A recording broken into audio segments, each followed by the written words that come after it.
Shrimad home remedies में आपका स्वागत है। और हम आपको बताएंगे कि सुसाइड करने वाले लोग कहाँ जाते हैं जो आत्महत्या करते हैं।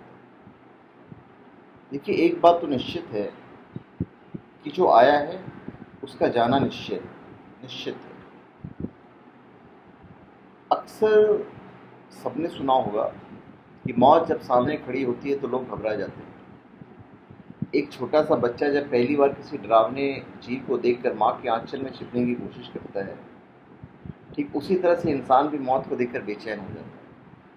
लेकिन फिर भी मौत को आप नज़रअंदाज नहीं कर सकते।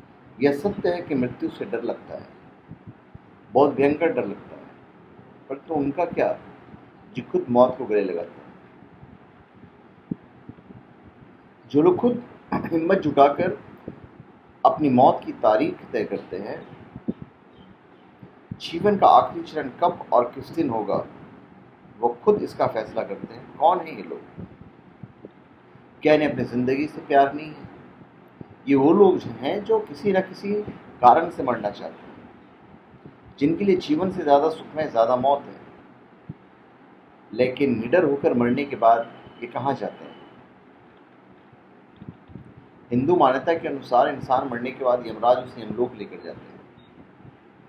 वहाँ उसके लिए दो द्वार मौजूद होते हैं, स्वर्ग और नर्क। और उसके कर्मों के हिसाब लगाने के बाद यह निश्चित किया जाता है कि उसका आने वाला भाग्य स्वर्ग होगा या नर्क होगा। तो क्या आत्महत्या करने वाले के लिए भी यही नियम लागू होता है? हिंदू मान्यता के अनुसार इंसान की मृत्यु के बाद उसकी आत्मा को स्वर्ग या नरक में भेज दी जाती है। ग्रंथों में विस्तार रूप से स्वर्ग और नरक की तस्वीर भी परिभाषित की गई है। ये दोनों स्थान किस तरह के दिखते हैं, इनमें कौन रहता है और किस तरह से आने वाले लोगों के साथ व्यवहार किया जाता है, इसका पूरा उल्लेख दिया गया है। तो पहले तो हम बात करते हैं स्वर्ग की। स्वर्ग एक ऐसी जगह है जहाँ उन लोगों को दाखिला मिलता है जिन्होंने अपना मानवीय जीवन में अच्छे कर्म किए, किसी को सताया न हो, लोगों का भला किया हो और आखिरी सांस तक सबका अच्छा सोचा हो, उन्हें स्वर्ग में स्थान मिलता है। जब मनुष्य अच्छे कर्म करता है तभी उसे स्वर्ग हासिल होता है। मान्यता है कि संपूर्ण पृथ्वी पर भी स्वर्ग लोग जैसी सुंदर जगह नहीं है। वहाँ इंसान के आराम के लिए हर चीज मौजूद होती है। और इसके विपरीत है नर्क लोक। नर्क उन्हें मिलता है, यूं कहें कि उन्हें भोगना पड़ता है जिन्होंने ताउम्र बुरे कर्म किए। उनकी वजह से लोगों ने दुख झेले, इसलिए उनके कर्मों के अनुसार उन्हें नर्क में पीड़ा ही हासिल होती है। अब सवाल ये उठता है कि आखिरकार आत्महत्या करने वाले लोग कहाँ जाते हैं? यदि हिंदू धार्मिक ग्रंथों की बात करें तो अपने हाथों अपनी जिंदगी समाप्त करना एक बहुत बड़ा अपराध है। जीवन और मृत्यु उस महान परमात्मा के हाथ होती है। लेकिन यदि मनुष्य अपने हट से स्वयं ही जीवन मृत्यु की बागडोर पकड़ना चाहे तो भगवान भी उसे दंड ही देते हैं। इसलिए आत्महत्या करने वाले इंसान नर्क ही भोगता है। मान्यता है कि पृथ्वी पर जीवन हर किसी को प्रदान नहीं किया जाता है। वर्षों की तपस्या के बाद किसी आत्मा को इंसान रूप में पृथ्वी पर आने का मौका मिलता है। नहीं तो बार बार किसी न किसी पशु एवं पक्षी, यहाँ तक कीड़े मकोड़े के रूप में पृथ्वी का हिस्सा बनना पड़ता है। लेकिन ये भगवान की मर्जी है कि वे किसी रूह को इंसानी रूप में पृथ्वी पर भेजते हैं।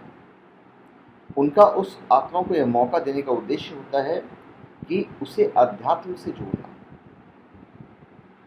प्रभु चाहते हैं कि पृथ्वी लोक पर जाकर महान ग्रंथों को समझें, अच्छे कर्म करें और अपने जीवन से मुक्ति पाकर स्वर्ग लोक में शामिल हो जाए।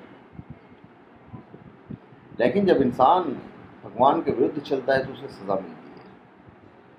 यही कारण है कि आत्महत्या करने वालों को नर्क हासिल होता है। माना गया है कि इस पूरे ब्रह्मांड में 14 प्रकार के स्थान है जहाँ मनुष्य रहता है।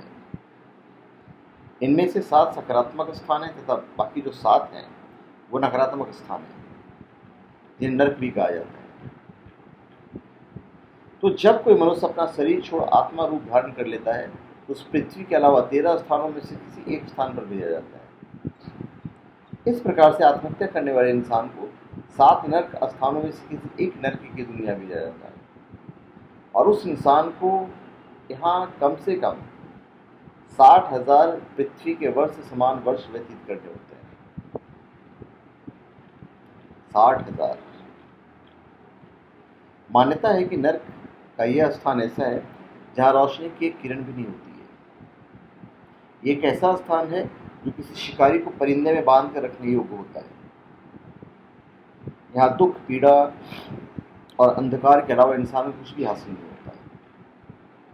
आत्महत्या करने वाले, फैसला लेने वाले इंसान मरने से पहले सुख ले पाता है या नहीं, पर मरने के बाद सुख रहने लायक नहीं रह पाता है। अपनी जिंदगी के द्वारा उसने अनगिनत दुख हो सकता है झेले होंगे, तो ये जरूरी नहीं है कि आत्महत्या करने वाला इंसान बुरा था इसलिए उसे नर्क हासिल हो।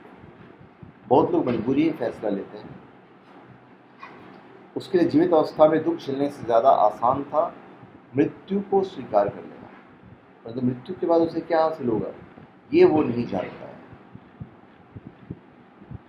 कानूनी रूप से भी आत्महत्या एक अपराध है, लेकिन हमारा धर्म भी इसे इसकी इजाज़त नहीं देता।